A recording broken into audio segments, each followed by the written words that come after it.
Baik, bismillahirrahmanirrahim. Assalamualaikum warahmatullahi wabarakatuh. Perkenalkan, nama saya Wana Basri dengan NIM 1057211110519, kelas FM 19C. Di sini saya akan menjelaskan teknik analisa laporan keuangan dengan analisis vertikal. Pertama-tama kita harus mengetahui apa itu analisis vertikal. Analisis vertikal adalah membandingkan masing-masing pos dalam periode berjalan dengan jumlah total pada laporan yang sama. Dapat bermanfaat untuk menyoroti hubungan yang signifikan dalam laporan keuangan. Analisis vertikal atau vertikal analisis adalah istilah yang digunakan untuk menjelaskan perbandingan semacam itu. Dalam analisis vertikal terhadap neraca, masing-masing pos aktiva dinyatakan sebagai persen dari beberapa periode guna ingin perubahan hubungan sepanjang waktu. Berikut adalah contoh tabel analisis vertikal untuk 2 tahun periode pada PT Jaksa Akuntansi. PT Jasa Akuntansi, laporan laba rugi pada tahun 2010 dan 2011.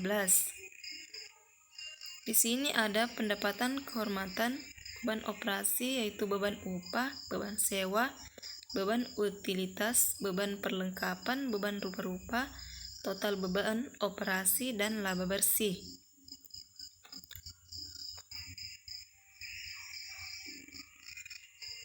Kesimpulannya yaitu dari tabel di atas menunjukkan tren yang baik maupun tren yang kurang baik yang mempengaruhi laporan laba rugi PT Jasa Akuntansi. Peningkatan beban upah sebesar 2% atau 32% kurang 30% adalah tren yang kurang baik. Seperti selain itu, kenaikan beban utilitas sebesar 0,7% atau 6,7% kurang 6,7%. Tren yang baik adalah menurunkan beban perlengkapan sebesar 0,6% atau 2,0%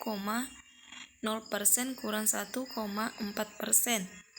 Beban limbah dan beban rupa-rupa sebagai persen dari pendapatan jasa akuntansi adalah konstan. Hasil bersih dari tren ini adalah bahwa laba bersih sebagai persen dari pendapatan jasa akuntansi turun dari 52,8% menjadi 50,7%.